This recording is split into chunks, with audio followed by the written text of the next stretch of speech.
तो स्टूडेंट्स हम बात कर रहे हैं इलेक्ट्रिक मोटर की। इलेक्ट्रिक मोटर एक ऐसा डिवाइस है जिसकी वजह से इलेक्ट्रिकल एनर्जी को मैकेनिकल एनर्जी में कन्वर्ट किया जाता है। इलेक्ट्रिक मोटर वर्क कैसे करता है, उसका जो प्रिंसिपल है, the principle of electric motor is based on the fact that a current carrying conductor produces a magnetic field around it.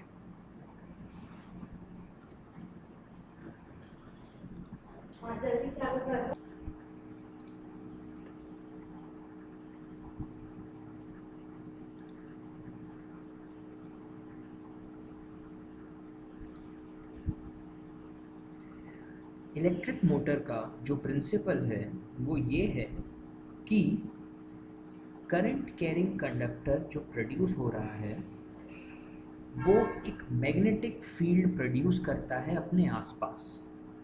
A current carrying conductor placed perpendicular to magnetic field experience a force.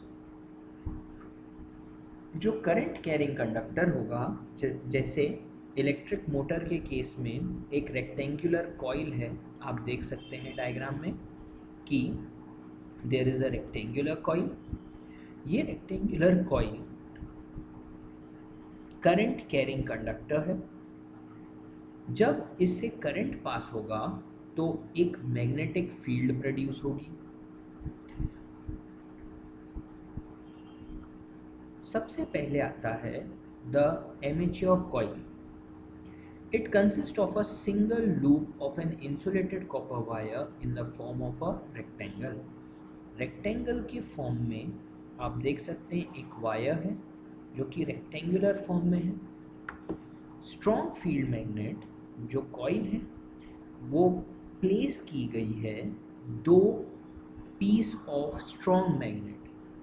आप देख सकते हैं एक magnet है permanent magnet जिसमें north pole इस coil के सामने रखा हुआ है, और जो दूसरा मैग्नेट है राइट हैंड साइड पे उसका साउथ पोल इस कॉइल के सामने रखा हुआ है।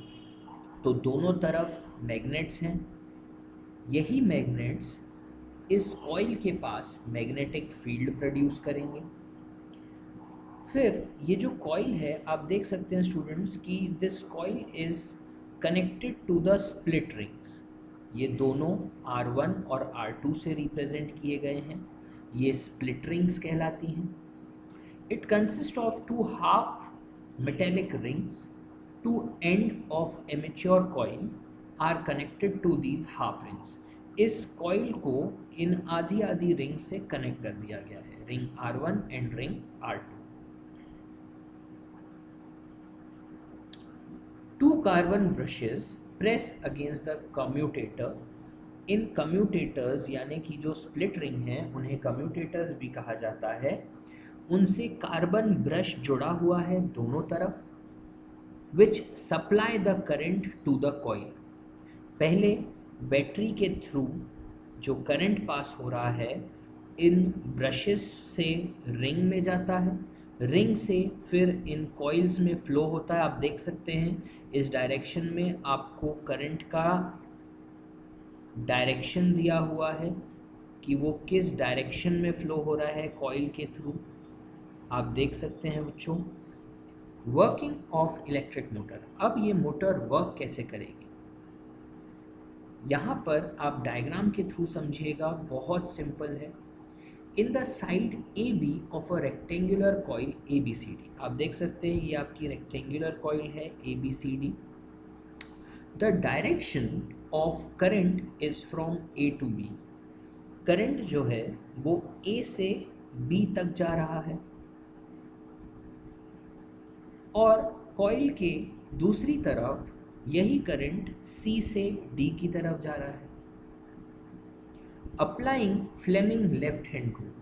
Fleming left hand rule apply करने पर आपको करंट का डायरेक्शन पता है, आपको मैग्नेटिक फील्ड का डायरेक्शन पता है। तो अगर आप इस पे Fleming left hand rule apply करते हैं, Fleming left hand rule apply करने पर आपको ये पता चलेगा कि करंट और मैग्नेटिक फील्ड होने की वजह से इस कॉइल में एक फोर्स अप्लाई होगा और ये जो ए बी वाला पार्ट है ये डाउनवर्ड डायरेक्शन में मूव होगा। आप देख सकते हैं यहाँ पर दिया हुआ है डायरेक्शन ऑफ रोटेशन जो कि एंटी क्लॉकवाइज है। तो ए बी जो है वो डाउनवर्ड डायरेक्शन की तरफ जाएगा, ठीक है। अब ए बी अगर डाउनवर्ड डायरेक्शन है तो ऑब्वियसली जो सी डी है वो अपवर्ड डायरेक्शन की तरफ जाएगा और ये कॉइल जो है वो आधी रोटेट होगी, हाफ रोटेशन होगा इसका। मतलब जो सी डी है it will come at a place of A B and A B will come at the place of C D. Similarly ये जो कॉइल है वो दो रिंग्स से जुड़ी हुई है, ring R1 and ring R2 जो कि कम्यूटेटर कहलाते हैं, स्प्लिट रिंग्स। ये कम्यूटेटर भी अपने ब्रशेस को चेंज करेंगे। R1 जो कि ब्रश B1 के पास है वो रोटेट होके R2 की जगह आ जाएगा, मतलब R1 will be connected to B2 और जो R2 है रिंग 2 स्प्लिट रिंग 2 जो कि ब्रश 2 से कनेक्टेड है वो रोटेट होके B1 ब्रश के पास पहुंच जाएगा।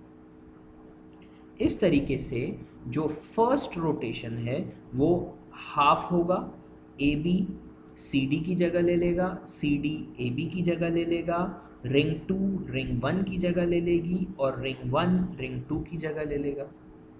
अब यही रूल फिर से अप्लाई होगा। फिर से अप्लाई होने पर जो रोटेशन है वो फिर से हाफ होगा, मतलब फिर से एक्चुअल पोजीशन आ जाएगी। सी डी जो कि ए बी की तरफ था वो फिर से रोटेट होके अपनी एक्चुअल पोजीशन पे आ जाएगा। ए बी जो कि सी डी की तरफ था फिर से रोटेट होके ए बी की तरफ आ जाएगा और ये रोटेशन कंटिन्यू रहेगा जब तक इन रिंग्स को, इस कॉइल को, ब्रशेस को करंट में करंट फ्लो हो रहा है तब तक ये प्रोसेस कंटिन्यू रहेगी और ये जो रेक्टेंगुलर कॉइल है ये कंटिन्यूसली मूव करती रहेगी। ये कंसेप्ट है इलेक्ट्रिक मोटर का। इस तरीके से इलेक्ट्रिक मोटर वर्क करती है। ये ये रेक्टेंगुलर कॉइल जब मूव करती है कंटिन्यूसली तब